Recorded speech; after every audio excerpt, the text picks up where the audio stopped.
VFR error above 4,500 down for Foxtrot.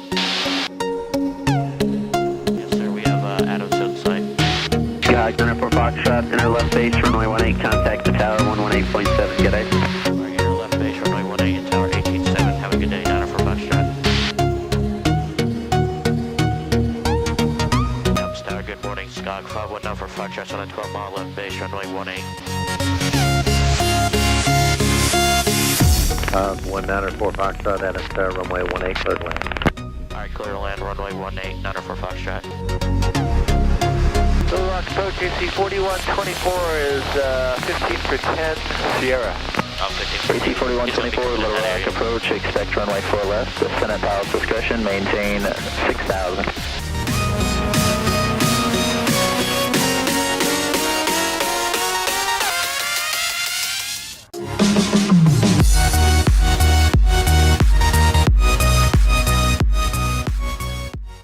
Hello YouTube, and welcome back to another episode of Line Up and Wait, Aviation Interviews and Stories.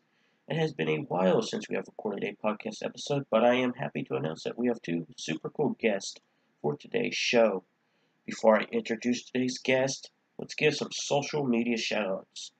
If you want to see behind the scenes of Green Brothers Flying, head over to our Facebook page, Green Brothers Flying, our Instagram at Green Brothers Flying, our Twitter at Flying_Green, and join our official Discord. All links will be in the description below. Usually I do these podcasts in public, but today we have a first officer joining us. Joining me in the right seat today as my co-host is Jake Youngs. Jake, thanks for being my first officer on today's flight. Now, let's introduce today's guests. In the virtual cockpit tonight, we have Joe Carpenter and Daniel Ellis. Joe is a certified flight instructor based in Alabama, and Daniel is also a certified flight instructor, but he's based in Arizona. So, Jake, thank you for coming on again, and Joe, Daniel, thanks for doing this again because of my blunders. But to start off with, have you got me into again? well, so to start off with, let's go to the most basic question I asked already. Starting off with Daniel this time, how'd you get interested in aviation? Oh boy. Well, see, now that this is round 2, I can answer this question in half the time since I droned on for a little while last time. Joe's like, already. So, he knows. What? Because he knows. So I'm that cliche story. I've wanted to do it since I knew what an airplane was. I was born in Anchorage, Alaska, and I always tell everybody up there, or everybody that nobody up there has like fancy cars or anything. Everybody has airplanes. It's such a huge way of life up there for a lot of people, especially to get out into the more, the farther villages that are more north and whatnot. It's all over the place. It connects the state together basically. So anyway, so just being around that, I've always been kind of, I guess, drawn towards it really. So always wanted to do it. Never really pursued it until after college. Could you say that you got spun into it? What's that? Could you say that you got spun into it? Oh man.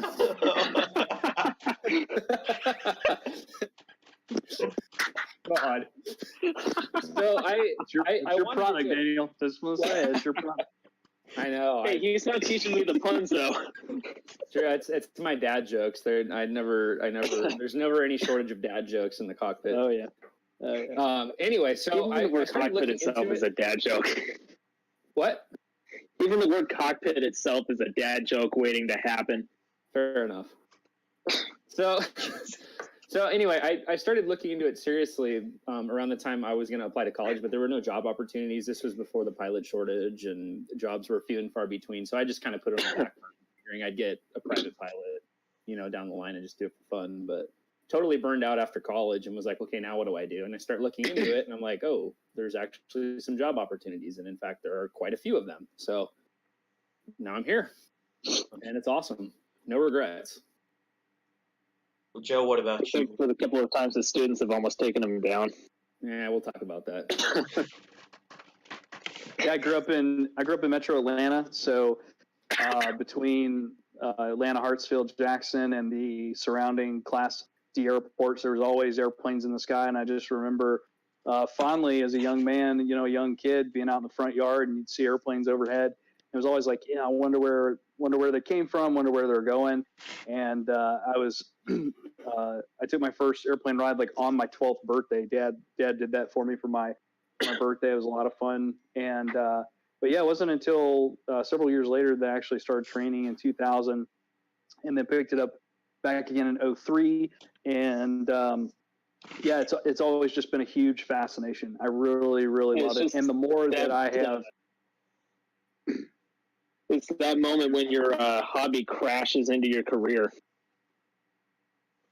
I'll be honest, like I never really thought of it as a hobby. Even as I was always thinking in terms of like, I want to be a flight instructor and I really want to be an airline pilot. So, yeah, I've never really thought about it in terms of like, okay, I just want to, not that there's anything wrong with just being a private pilot. Air quotes implied for the audio, but Weekend warrior. Yeah, bad news, or it can be. So yeah, just a huge fascination. Whether it's a small airplane that I see overhead or a large airplane, I love the entire industry. So, and I'm really thankful to be a part of it. Awesome. So this is a pretty basic question. Favorite airplane? Start with you, Joe. 777. Why?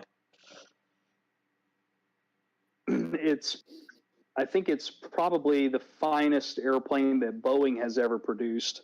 It might be the finest airplane that has ever been produced. As Jake holds up the 757. Yeah, it's a great airplane too. Yeah, I mean, just really well tested. Has a fantastic safety record, and obviously the technology on it is great. So you can go high, you can go far, you can carry a bunch of passengers, you can carry a ton of cargo, and I love the look of it. The sound of those GE engines are fantastic, and I really hope to be able to fly one day. Stand up inside those engines. Yeah, especially if you're me, you know, I could probably stand up inside of a CRJ engine. Have you seen the picture of the? It's a 737 taxiing in front of a 777, and it just dwarfs the 737. Yeah. Well, you know, the engines on the it. triple are the same size as the diameter of the 737 fuselage. Yeah. Yep. Wow. It's amazing. Yeah, just a great airplane. Great airplane. Daniel, what about you? Favorite airplane? De Havilland Beaver. Why? Because it is the most robust and purpose-built airplane, I think, in existence. It was built to be it was built to do exactly what it does, and it does it better than any other airplane today. It can get off the ground or the water in a ridiculously short distance. You know, they built it for bush flying, so it just absolutely does an amazing job. And that kind of goes back to I think there's also a special connection to that, just because the first time I really legit remember being in an airplane was a Beaver on the way out to my uncle's cabin in Anchorage, and the pilot kicked the yoke over to me on the water and said, "Why don't you taxi us to the dock?" So the first time I was ever in control of an airplane was a Beaver. Of course, now I know he was on the rudders and he was just mirroring what I was doing with the yoke, but still, I still think it's the greatest airplane ever built. So if it's a Beaver and it has wooden props, does it chew through those things like there's no tomorrow? It's just going to be a pun day today, isn't it? Oh my God. Man. Joe, I thought I made some bad jokes, man. That's rough. Oh my God. That's rough. Wow. But I am going to stow that one away for later. I'm sure that I'll be able to use that one later. That's awesome. So the next question, Daniel, while doing power on stalls in a 172 on a windy day, you reach the peak of the stall and the buffet sets in. As soon as that happens, you get hit with windshield. What do you do? That sucks. You said, okay, let me just make sure I got this. So you said power on stall, O-N? Yeah, power on. Yes. Okay. I don't know. Probably my first instinct would be to shove the nose forward and add power. Joe? Yeah, my first thing was like, yeah, get that nose down. I mean, if you get hit with wind shear, then we need to knock it off and probably not going to be doing stalls. I mean, if there's known wind shear up there, but I mean, honestly, I mean, there's always a little bit, to quote an airline pilot who was probably annoyed with me asking him questions one time. There's always a little bit of wind shear, particularly at altitude. And so, yeah, I mean, if I'm in the midst of a power on stall and all of a sudden, we get shoved down or balloon up or whatever, it's time to get that nose down so that way we can maintain positive control of the airplane. Nice. So, Joe, this is one of your favorite questions. I think you know what question I'm going to ask. GPS for flight for advanced students and for new pilots. I think there's a time and a place for it. I'm definitely not a technology hater. What I like to do with my students is I really want them to have a really deep well of stick and rudder skills to draw from before we get into, pushing buttons on Garmin's and pressing the tablet for ForeFlight or Garmin Pilot or whatever they're using. So yeah, definitely not a hater. A technology hater. I think it's really great. I think ADS-B is fantastic. And you can obviously have that on the panel. You can have that on your tablet if so equipped. But I really want them to have a deep well of stick and rudder skills of like sort of being able to feel what that airplane is doing before we get into button push. Gotcha. So just kind of a side note here on this question. What do you think of student pilots touching autopilot in their private training?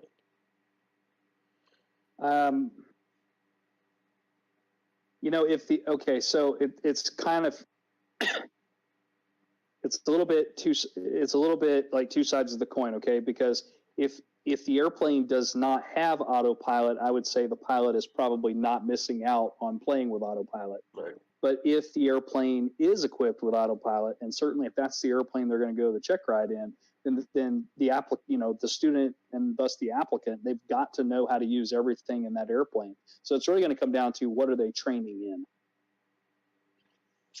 Daniel, your thoughts on GPS and ForeFlight for advanced students and for new pilots? I agree with you on that one. What happened? Said learn the old way. Yeah, exactly. Yeah, it's certainly not a bad thing, but I think it's good to instill kind of the old, if you can call it the old way of doing things, where, I mean, you think back to the, pilots who didn't have that stuff, they did everything without a problem. So why can't we still do that today? So I think it's good to, give all the new students a good foundation without any of that stuff. And then once they can kind of navigate their way around, then, you can start playing with the GPS and ForeFlight and whatnot. But I think it can become too much of a crutch if you introduce it too early. Because then you send them somewhere and then they don't have it and they're like, well, I don't even know how to fly. I don't have a G1000. Well, then what are you going to do? So I love it. At my current job, we don't do G1000 or anything. We do 6-pack with the Garmin 430. So I've been really taking as emphasis off of the GPS and ForeFlight as I can with them, and it seems to be working out so far. Yeah, I learned without ForeFlight, and a lot of pilotage and dead reckoning. Which up here in Arkansas, you have a main highway that goes to the center of the state, so it's pretty easy to follow the roads and stuff. And even nowadays, when I do cross countries, I usually don't use ForeFlight. I only use it maybe to look up an approach chart if I was going to use the approach procedure to help me find the airport or a frequency or something like that. Besides that, I just like to use, regular pilotage and dead reckoning. Yeah, it's more fun too. Yeah, it really is. Go have fun while you fly. Fun. Yeah, I didn't use ForeFlight until commercial. I did private instrument without it. No regrets. So, Daniel, this question is for you, or to start off with. You're on approach to a runway where a Citation jet just landed within 2 minutes. Your student gets low and slow and hits wake turbulence. What do you do? That sucks. I mean, I guess it would depend on the severity of it. I thankfully have not experienced hitting it, so I don't know what the plane would do. I would think in a worst case scenario, regardless, the best thing to do would just be try to maintain as level of a flight attitude as possible. Joe? Well, as you were going through your scenario, in theory, you and your student shouldn't even be there because I believe it's 3 minutes in trail of a turbine or a heavy aircraft. I believe it's 3 minutes in trail. And if, you, the instructor, that you're landing behind, a citation, which isn't terribly large and not a terrible amount of power, but I mean, relatively speaking, but it's enough to probably wake you up if you're in a Skyhawk.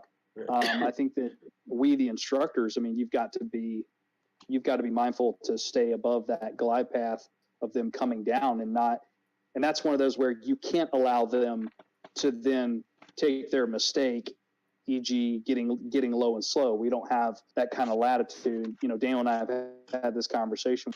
It's kind of fun sometimes to let the student get themselves in deep a little bit and then at least try and work their way out of a problem. But in something like that, where you're landing behind an airplane that is going to produce a considerable wake turbulence, I'm not going to allow them to take the mistake that far. It's like, no, we cannot descend like that. But if for the sake of your scenario, I'm low and I'm slow, and now I've encountered wake turbulence. I mean, good Lord. I'm going to throw I have the flight controls, and I'm going to shove the power full forward. And like Daniel said, you're going to get that nose to the horizon. You're going to maintain level wings as much as you can and maintain control of the airplane. That's about the only thing that you can do, and pray you don't get flipped into the ground. Yeah, pretty much. I would say I'm even hypersensitive to that stuff. If there's, like, I was at Goodyear Airport with one of my students the other day, and a Mad Dog actually came in. No, they were taking off. I told the tower, I was like, just tell me where the plane rotates so I can make sure I'm on the ground before. And they told me. So, I don't know. I feel like I'm hypersensitive to that stuff. I get jumpy if I see a jet fly over in front of us. Like, I'll jam the power. Depending on the altitude of the jet, I'll jam the power and try and speed underneath it. Because they do, if you're departing out of Deer Valley Airport, the jets come in on approach probably about 6 or 7 miles west of the airport. And when they're passing directly to the west of the airport, they're a few thousand feet above TPA. So if you see one, if you're on the departure, if you're on the downwind headed west and you see one, then you have a few minutes to get underneath it before theoretically the wake turbulence drops and into your way. So I don't know, that was really sensitive to it. Interesting. So, 141 or Part 61? Whoever wants to take it. So, I'll jump in. So, I've done both. I did private instrument commercial 141, and everything else since then has been Part 61. The nice thing about 141 is, for the obvious reason, if you go through an accredited program and you get a college degree out of it, then you have reduced ATP minimums. You're on a very tight, what's the word? TCO, training course outline. So there's lessons, you do each lesson. You have to do every lesson in the TCO. There's no jumping ahead if you're good at something. You got to do all of it. So it's a very strict training regimen, but it's nice. It's very structured. But it theoretically could be a little bit more expensive, especially if there's a college degree attached to it. Part 61 is nice because you can customize the program a lot more to each individual student. And as much time or as little time on something as you want. If they're really good at steep turns, cool. Don't do it. You don't have to spend as much time on it. Go spend more time on stalls, for instance. I think it has the potential to be a little bit cheaper, especially depending on where you live. But then, of course, you don't get the ATP, the restricted ATP minimums with 61. So it's hit or miss. All right. Joe? Yeah, I think it depends on the student. But to Daniel's point, if you're in a position where you can go through Part 141, it definitely, if you've got the goal of going all the way through CFI and then trying to earn your time toward being an airline pilot, I think it just makes sense to go the 141 route. You're going to be immersed in it. I haven't done it. Now, having said that, I've done everything via 61, and I've been teaching via 61. So, and I will say that all of my students, have really needed more time on just about every single lesson, just because, they're working the day job and they're flying maybe once or twice a week on a good week. So to the student, I think both programs work great. So for the young man or young woman, no spouse, no kids, preferably no job, however you're doing it, and you could just kind of go through the training on 141, dude, absolutely. Like, don't even mess around. Just get ready to drink from that fire hose and get your certificates and ratings, and you'll be off to the races. And 61 can be a little bit more, self-paced, but there can be a danger in it being self-paced, because then it's like, well, I've got time, and you can kind of dance around a little bit, and then maybe you squander some time. So. Well, plus once you get to the airlines and everything starts getting all fast paced, then it's kind of like a shock hit. Yeah, absolutely. And as a matter of fact, and Daniel knows this well, being at AeroGuard, I'm about to go to L3 here in a couple of weeks, and I'm excited about that. Very excited about that. But that's going to be a 141 training environment. Daniel has vanished. Maybe he's laughing. My light on. Sorry. Yeah, fell on the floor laughing. But that's going to be a 141 training environment for me, going through CFI, their standardization course, and then I'm curious to see how the students react to the 141 training program. So lots of learning ahead for me, let alone for my students. Interesting. So, another scenario-based question here. You are on a local training flight, and you're holding short of runway 36, and you call tower for departure, okay? Instead of getting 36 on your call-up, tower tells you depart 4 left. What do you do? Like, you have 36 here, and then 4 left kind of goes like, if you pull up the diagram for Little Rock, this is where this question was based off. They kind of, there's not really a taxiway in between the two, so if you're departing, when you go to 4 left off on the west side, you have to hold short of 36 to get to 4 left, if that makes sense. Oh, gotcha. Oh, okay. Yeah, I mean, it's going to come down to wind velocity, because now we're talking, if it's directly out of the north, then now we're talking, at least a 40-degree off runway center line. And, and I'm assuming we're talking like Skyhawk type stuff? Yeah. Okay. So I think I'm a little thrown off by your question. If I'm holding short of 3.6, well, I'm trying to figure out. You would be thrown off. No, I'm trying to figure out where the problem started. Did they tell me to taxi to 4 but hold short of 3.6? No, they told you to taxi to 36, but then when you called tower and said, hey, I'm holding short of 3.6, they call you back. They're like, November 123 Alpha Bravo, runway 4 left, clear for takeoff, even though you got taxi clearance to 3.6. That's weird. I'd be like, I'm still holding short of 3.6. Can I cross 3.6 and go to 4? I'd probably just tell them to retell me to just give me the taxi instructions again. Right. And I would definitely. I would hope I'd be on ground at that point. I wouldn't have switched over to tower. So interesting. You have 4 flight near you? Yeah, actually, right here. If you go to Little Rock, LIT, yeah. And if you look at the airport, and if you look at LIT, yeah, it is. It's legit. Oh my god! It's legitimately lit. All right, let's see here. Of course, I left my iPad downstairs. So if you're you're over here at TAC Air on the west side, and you go down to 36 via Alpha, you see where there's no runway, there's no actual taxiway right there between 36 and 4 left. Right. So you got taxi clearance to 36 via Alpha, but then when you call up tower, they tell you to take off 4 left. What do you do? I'd just be like, can you just confirm I'm cleared to taxi to 4 left and then I'll depart? And Yeah. then they could tell me at that point, but that would be weird that ground's telling me to take off. Oh, I mean, you would switch to tower, holding short of Okay, 36. got it. Yeah. Actually, you know what? Now that makes sense because the runways are right next to each other. Yeah. Sorry. Sorry, I didn't My bad. I didn't describe that well. So that's my fault. Okay. Actually, I had Deer Valley the other day. They were like, taxi. The ATIS said 2.5 in use, and the guy was like, taxi to 7. I was like, 7 or 2.5? He was like, sorry, 2.5. Yeah, I was gonna say. I mean, ATC. I mean, they're great, but they'll make mistakes just like we will. So, but it's imperative, and I'm glad Daniel brought this up. It's imperative that we get it on tape. I mean, if for nothing else, even if there's no other,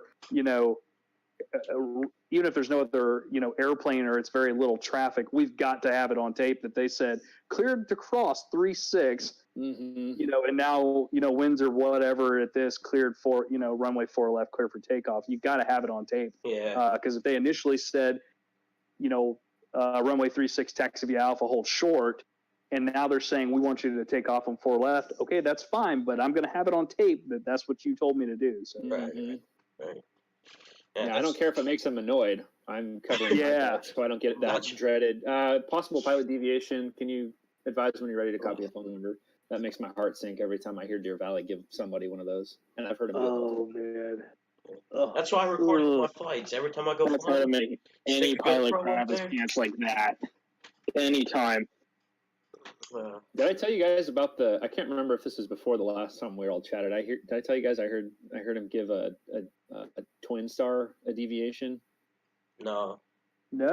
Yeah, I was going into Deer Valley, and you might know it's like the busiest Delta airport I think in the United States for general aviation training and stuff. But a twin star, it's a DA-42, a light twin, is coming in. They wanted to do a touch and go and then continue on their way to Scottsdale. And I couldn't. It was hard for me to hear what exactly was going on. But the twin star, I mean, they're fast. It's not a slow airplane at all. Yeah, because they're it's all the composite stuff. But anyway, he's hauling butt, and Tower's like, is that you on a 2-mile final? And he's like, yeah, we tried to call you guys back. He's like, you need to add power and go around now. And I heard that. I'm like, uh-oh.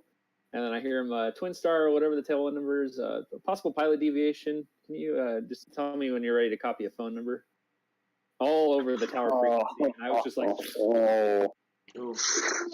So they probably busted Delta then. I think that's what happened. I don't know that it cleared him into the Delta because it was busy.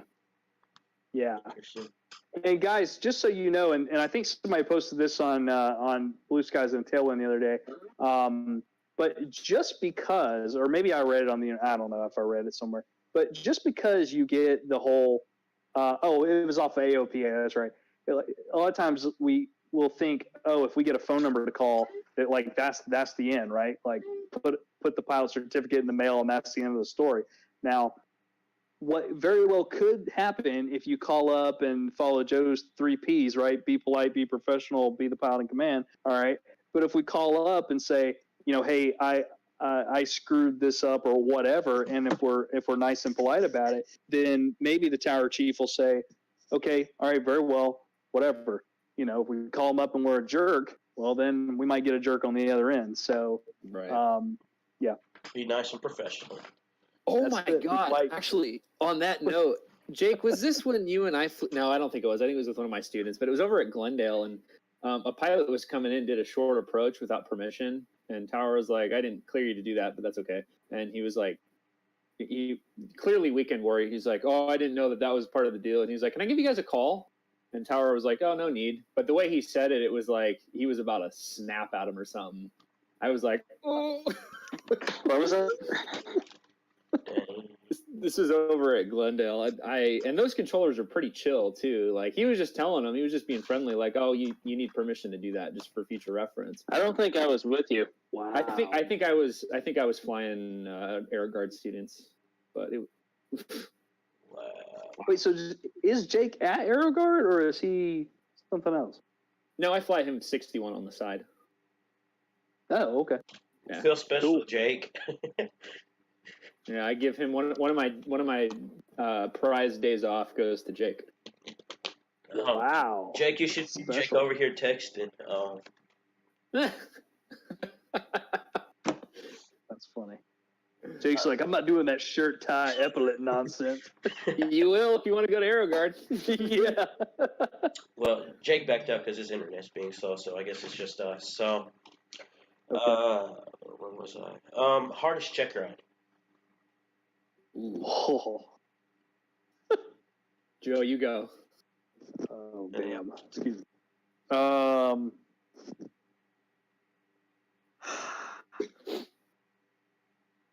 I have two thoughts on that, actually. Honestly, probably well, shoot. I mean, I'd just be an idiot not to say CFI. I mean, it's really,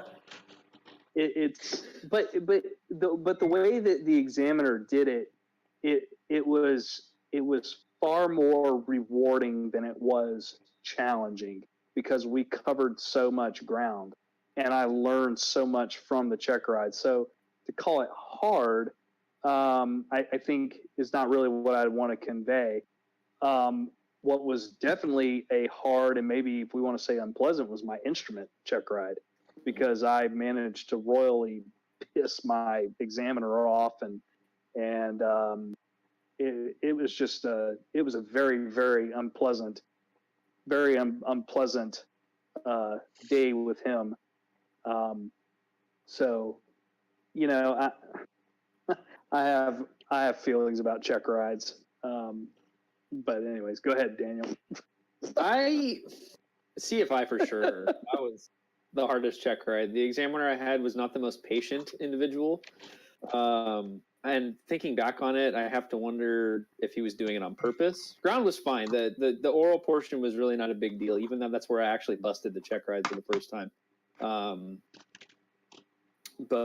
on the ground, he just let me do my thing, and for the most part, that went pretty well. But the flight, man, this dude was jumping down my throat every chance he got. At least that's what it felt like. But again, I have to wonder if he was doing it on purpose to see if he could break me.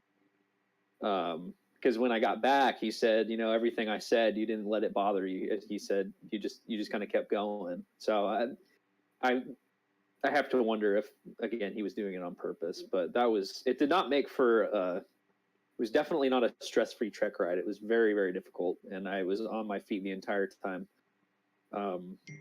And then I guess you could call the private pilot check ride the hardest because that's your first time in a check ride environment. You really have no idea what to expect. You could watch all the videos on YouTube, but you still have no idea what to expect on a private. So, yeah, CFI initial was. I still have nightmares about that check ride. Yeah, that was a 12-hour day. That was a long day. Yeah. See, I got lucky on that account. My oral, I think I busted 2.5 hours in. We were on the second to last area of operation. I wasn't prepared enough to teach, which is why I busted it. But it was probably 4 hours total on the oral, and then the flight was at 1.2. Wow. So it wasn't a crazy long day, but he jam-packed that check ride, man. I feel like it was a long day. Yeah, I was happy when I got that done. All right, so the last question I have. You're approaching the Mode C veil of a Class Bravo. You have been in contact with approach, and they tell you to expect runway 3 and a descent, but you don't get clearance into the Bravo. You try and get hold a word in, but can't. What do you do? Wait, I gotta hear that cleared into the Bravo. I'm not going in until they tell me. Yeah, so Ryan, so your question was a little bit it was a little bit off, if you don't mind me saying, because you started with like the Mode C veil, but the Mode C veil isn't, you know, Right. Yeah. all of the Bravo doesn't necessarily encompass where the Mode C veil starts, is Right. what I'm trying to say. Yeah, right. Yeah, absolutely. I mean, if you don't hear your tail number followed by cleared into Atlanta Class Bravo, you had better seek life elsewhere. You better descend. You better do whatever you know what you got to do not to go into that Bravo, because that will probably be, there probably won't be any mercy granted in busting Bravo. You know what's funny about that? Speaking of which, so I toured the Phoenix Tracon facility, and I was asking them, I asked the controllers, and I said, what's your biggest pet peeve for, you know, all the training and stuff that goes on? And she rattled off a few things, but in the middle of it, because we were talking about Bravo busters and stuff, she pointed to the screen and she was like, there's a Bravo buster right there. Didn't care. Literally didn't do anything about it. She was like, she said, we usually will not pursue it unless they're in the way. If they're in the way, yeah, expect a call. But she's like, otherwise we don't do anything. It must happen so frequently in the Phoenix area because of how busy it is for training that they just can't. They just don't. And there's so much traffic. Yeah, there's so much traffic in and out of Sky Harbor and the surrounding airports and stuff, all on IFR plans. Because there's a lot of biz jets that go in to like Gateway and Falcon and Scottsdale Exec and whatnot. So maybe it just happens enough, and most of the time they're just not in the way. But I thought that was hilarious too. She was like, "We don't even, unless they're in the way, who cares?" Talk about setting a precedent right there. Yeah, That's bad, man. Wow. yeah. I was like, "Wow, okay." Wow. That's how that's going to be. I mean, obviously you can't go busting the keyhole that's right around Sky Harbor. That's the surface to 9,000 portion of it. You're not going to have any mercy, you know, going in there. But, you know, the surrounding edges, if they're not using the approach, like I guess I could see why she would say that, but it was just weird. I was not expecting to hear It's that. weird. She literally pointed to the screen. There's a Bravo buster right there. But if Bravo Buster. Yeah, it was really funny, actually. Daniel, we should make bumper stickers that say Bravo Buster. I'm so down. I'll do it. oh my gosh. Bro, I don't know. Somehow make it to where it's like, you know, anybody that would get the joke, you know, you could just have like the outline of one of the Bravos and just be like Bravo Buster or something. I don't know. Oh, totally. Or you could even make that a license plate. BVO BSTR. Yeah. That's Bravo Buster. Oh man, that's awesome. so great, Bravo Buster.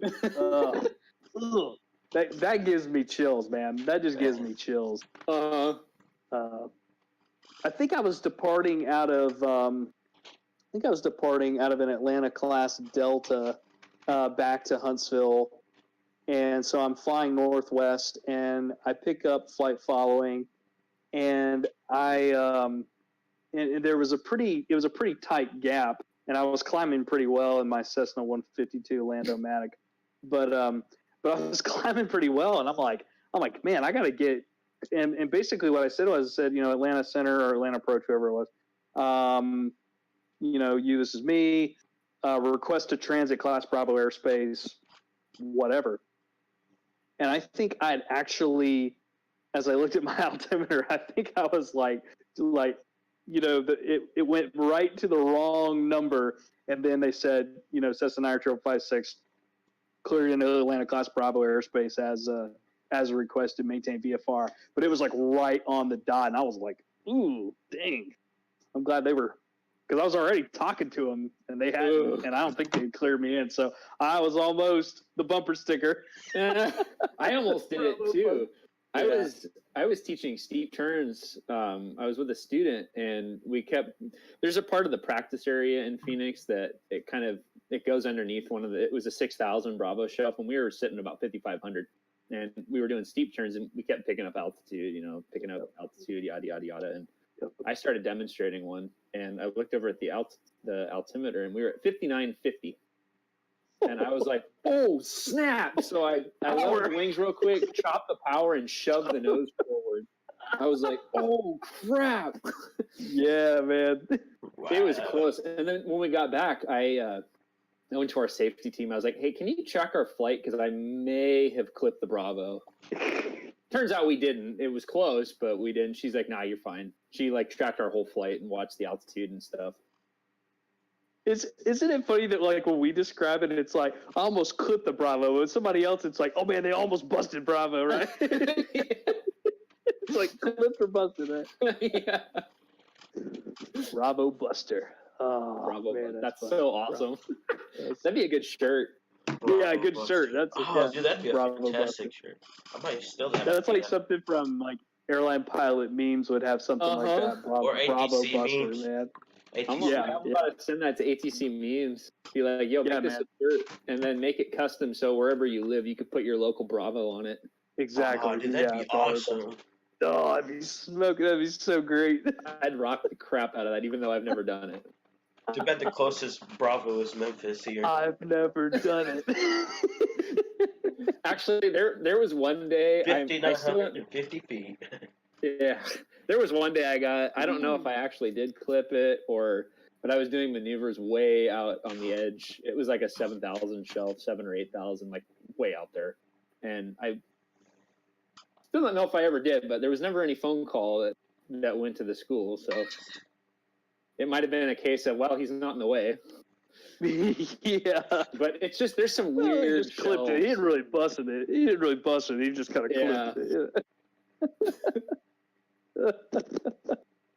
Actually, my first 141 checkout at my first gig, I almost clipped it and actually failed the first the first checkout. I had to go back and do it again because I got so close. Because you got close? I got really close. Yeah, I was going to climb right into it, but the guy who I was flying with, he was waiting to see if I'd do anything, and right before we clipped it, he grabbed the controls. Oh yeah. I was like overly nervous about the checkout, probably because it was my first like actual CFI job. So I was like, I got to do everything right. I got to do everything right. Got to do everything right. And I got a little fixated on where I was going and not on the altitude. So fair mistake. Yeah, totally. Yeah, and I'll say this. I mean, here in Huntsville, I mean, yeah, we've got the Charlie, we've got Atlanta's. We've got Huntsville International's Charlie directly to the west of us or whatever.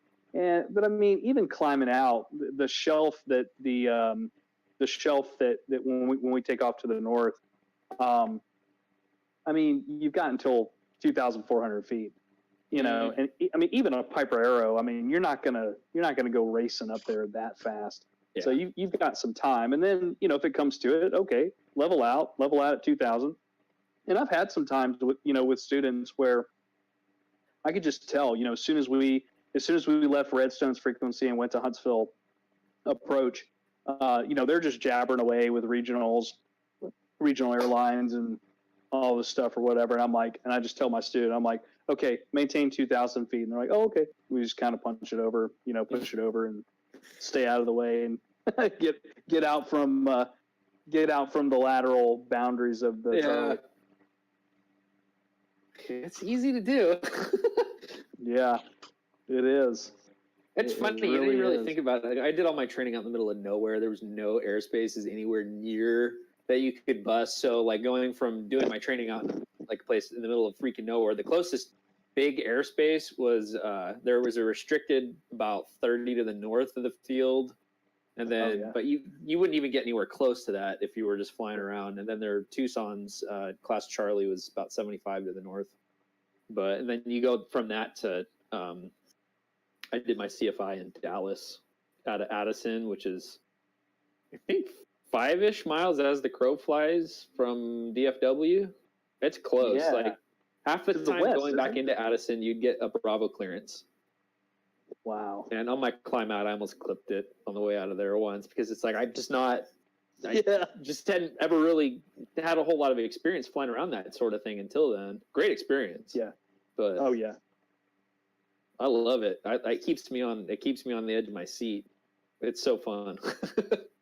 Yeah. And Daniel, have you done anything in Florida? Have you done any flying in Florida? I have not, but I would love to.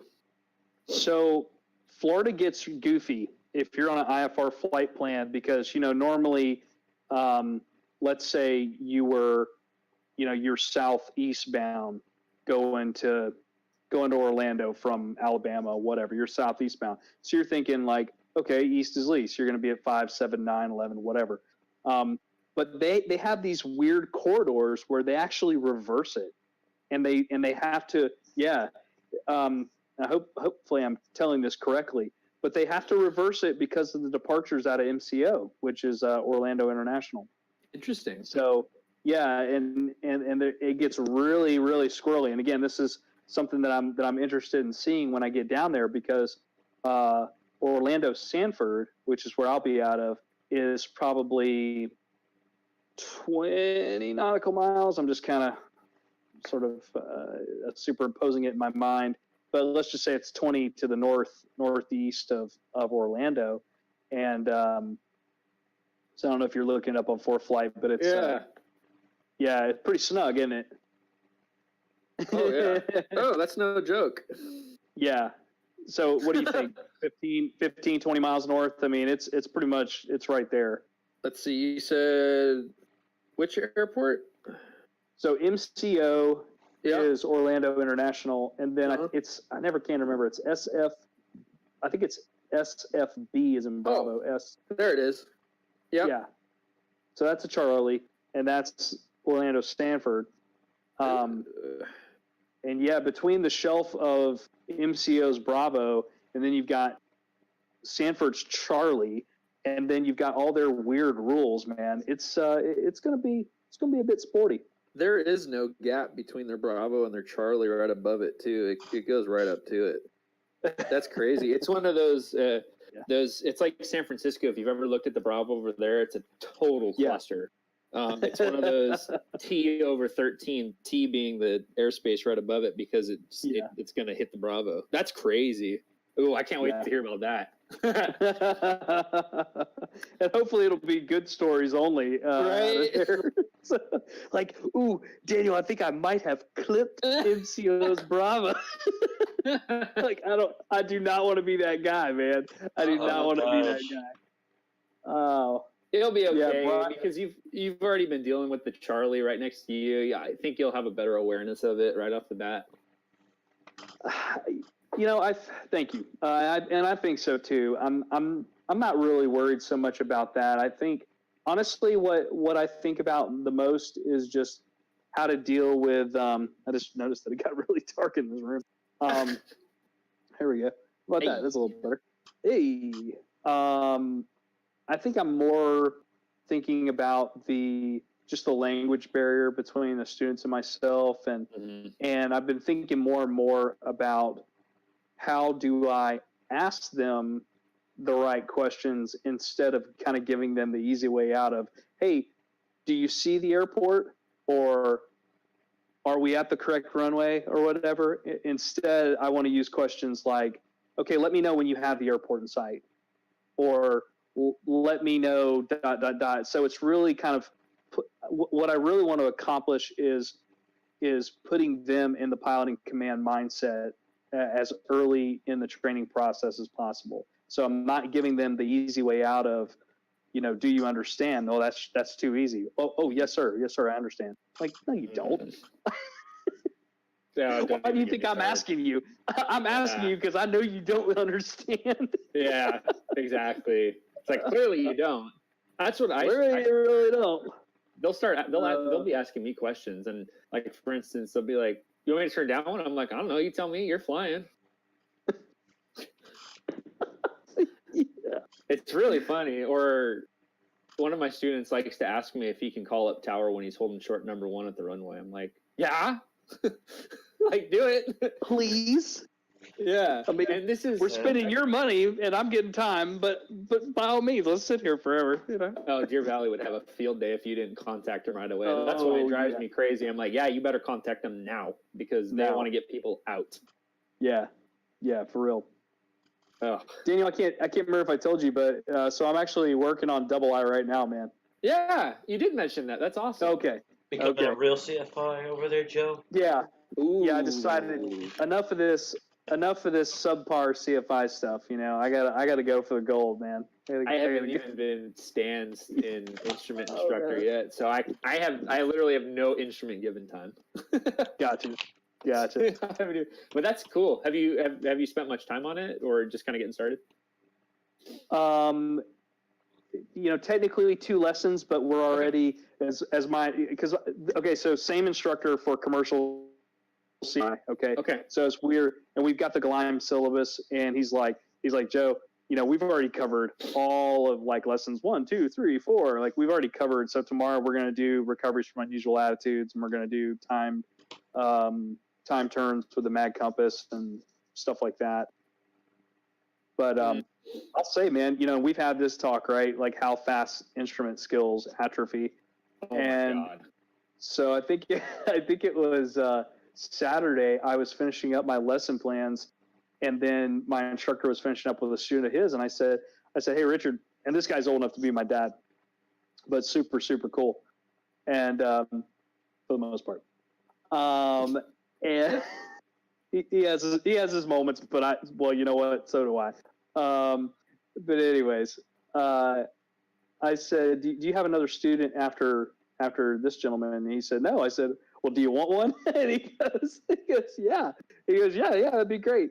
So, I kind of told him, and we went out and shot 3 approaches, man. And, it was never like I feel like I'm not in control of this airplane, because I've never really felt that way. Even at the beginning of instrument flying, I've always felt very like I get it, right?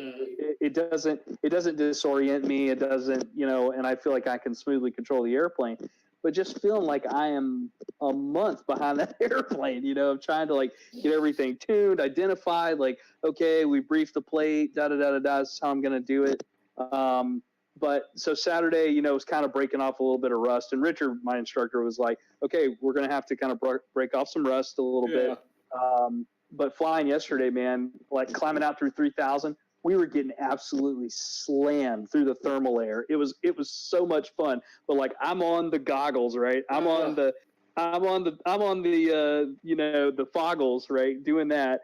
And it's just, the attitude indicator was literally like, boom, boom, boom. And we're getting slammed. And I'm having a blast. We're both just having a great time. And then finally got up above it, and we're kind of dodging some scattered cumulus or whatever. And it really smoothed out. It was so much fun. But, so yeah, a lot of fun. Awesome. I'm really, really excited, because this, honestly, man, like Double I and MEI are the ones, and you know how much like I love teaching private students. I really do. Like even brand new guys and gals love it, enjoy it. But being, kind of like future airline bound, all that stuff. I really want to teach instruments, and I want to teach multi. So. Yeah, with you there. I'm excited. I guess they're going to start my multi here pretty quick. On that note, yeah, that's going to be dope. Get some time.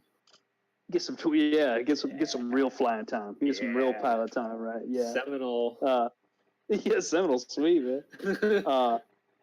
So L3 told me today. I was communicating with them. I'm like, hey, yeah.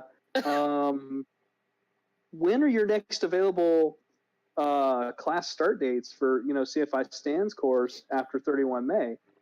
And she goes, okay, well, these are the next ones. And it was like May 6th and then June 3rd. And I said, okay, appreciate it. And it was like July 1st or something like that, whatever. And I said, okay, well, I'll let you know if I can't make the 31 May class. And so she writes back, she goes, okay, no problem, but we don't have a 31 May class. It looks like some, yeah. So she goes, it looks like some things have changed since the last time we spoke. And I'm like, okay, that's fine. How about you tell me? Yeah, right? Like, seriously. I don't know these things. I don't have like L3 radar, like you gotta tell me if, so can you imagine I go bebopping into L3 on, 31 May, and I'm like, hey, I'm here for stands class. And they're like, oh, did no one tell you? Did no one tell me what? Well, we had a stands class back on the 6th of May, and we have a stands class in 3 days, but there is no stands class today. Weird. Oh, that's annoying. So the silver lining is this. It looks like it'll be July 1st, which is not ideal. But, dude, like, I really want to have Double I and CMEL in hand, a minimum of those two in hand before I go down there, man. Totally. I think that's the way to do it.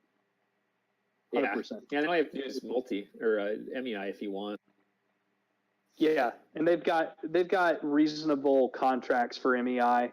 $250. $250. Then you owe them $250 of multi training, or $500, or you pay nothing, but then you owe them $500 of multi given. Mm-hmm. Which I'm like, dang, 500 hours of multi given? Like, that's a lot of time. Oh my Lord. That is a lot. That's a lot, man. That's a lot. I'll be happy to pay them 250 and just be accountable for 250 hours, man. That's a lot. The last thing I want is to be, trickling along with multi students. I mean, I really want to at least, maybe I can somehow squeeze out multi MEI before I go down there. That way I've got all three. I don't owe anybody anything. That's 3 check rides, man, in like 2 months. That sounds horrible. That sounds horrible. Yeah, it does sound horrible. Actually, I'm not far off on that because I'll have my multi here probably in a few weeks, and then MEI ain't gonna be much longer after that. I think my guess is they'll be almost back to back because we're gonna try and combo up the syllabi so that it's multi-engine and MEI. So it's like you learn it, and then I start practicing teaching it right off the bat before I even have the multi-engine. So it'll work out really well, I think. Have you heard the MEI I was going to go with? He said that I could count my time doing CMEL as piloting command. Yes. Because you got to have 10. You got to have 10 multi in order to be an MEI. Yep. So you log it as the way it was explained to me is you log it as performing duties of PIC, and then the instructor just signs off on it. Really? That's because I asked him too. I was like, "So what's this about needing? I think is it 10 or 15 hours to do MEI?" I think you got to have 10 PIC in class. Yeah. All right. Yeah, because I asked him, I was like, "What's this about needing time?" Because I won't be able to count it as PIC, and then that means I'll somehow have to acquire 10 hours of multi-engine time before I can even do the MEI check ride. He was like, we're just going to log it as performing duties of pilot and command, and he said that's enough for him. Really? Yeah. So they've got a DPE that I guess does all this stuff, so I'm just roll with it. I'm just going to roll with it. Hey, I just clipped the Bravo, man. I didn't, I just clipped it, right? Yeah, I just clipped MEI. I didn't bust it. I just clipped it, right? Yeah. Yeah, if there's a problem, then that's the students. I still get the multi-time. Just do it. Ask questions later. Yeah. Oh, man. Too funny. Yeah, so, we got the house sold and everything. Awesome. Yeah, 35 days on the market is pretty awesome. So she's all sold, and we got to be out of here on May 2nd and everything. Excellent. So you got a place down in Florida?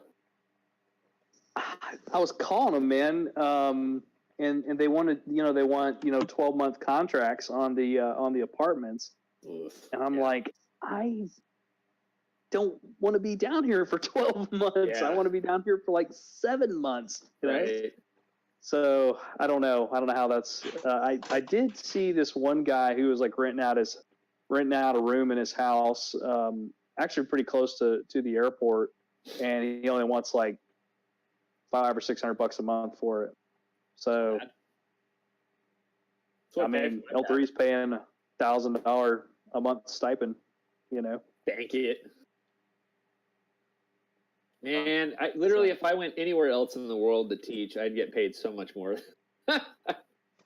Well, at this point though, man, I mean, I'm like, okay, yeah, the pay is kind of like I get paid more. That's what's funny to me. Like I get paid more. I'll get paid more as an instructor at Redstone than down at L3. Right. But L3's got 100+ hours a month, and Redstone's nowhere near that. So yeah, and that's nothing on Redstone. That's just reality.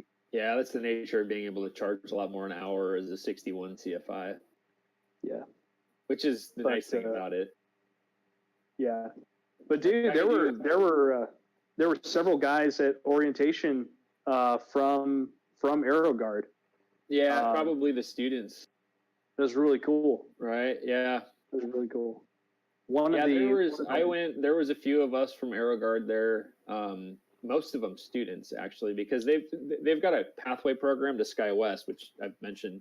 And all those students become cadets with SkyWest if they want, and they've got so many students going through the program that they send people, just about to every class. So I'm not surprised you ran into some of them at all.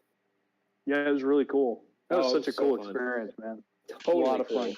How about that cockpit though? Dude, my stupid phone did that thing where it heated up so much that it ate all my battery. So I couldn't even do the, so the guy's taking the picture. He's like, hey, look, you're going to go in there. You got like 30 seconds. I'm going to do the 360 shot, and then you can do your silly little selfie and all that. My phone was totally shot by that point. So, I didn't even think to take a selfie in there. Yeah.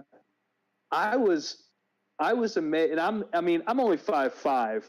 I'm not a big guy by any means, but that cockpit seemed massive to me. Well, am I crazy? No, you're flying a 152. You're not crazy. This is true. It's going to feel like a throne compared to these little freaking bug smashers that we're flying around. I was like, wow, we got all this space over here. Like, what am I going to do with myself? You practically put your feet up. Yeah. Captain's like, Joe, what are you doing, man? I'm like, what? I'm chilling. Chilling. This is a throne compared to what I've been flying for the last 15 Haven't we already briefed the approach? I mean, what's the problem? What do you need me for? It's your leg, man. I'm just chilling. It's your leg, man. I'm just here to clip Bravo, man. That's what I do. Oh my gosh. We got to do it, man. Cleared on an IFR approach. Yeah, I know. I'm just, man. But we got to do that T-shirt, man. Bravo Buster. I'm so down for that. I'm gotta so do down. it, man. We got to get Jake to set that up on Teespring for Blue Skies. Joe and Daniel, thanks for joining, and hopefully it turns out. Oh, Ryan, thanks so much, man. Really enjoyed it. Mm-hmm. Really enjoyed it, man.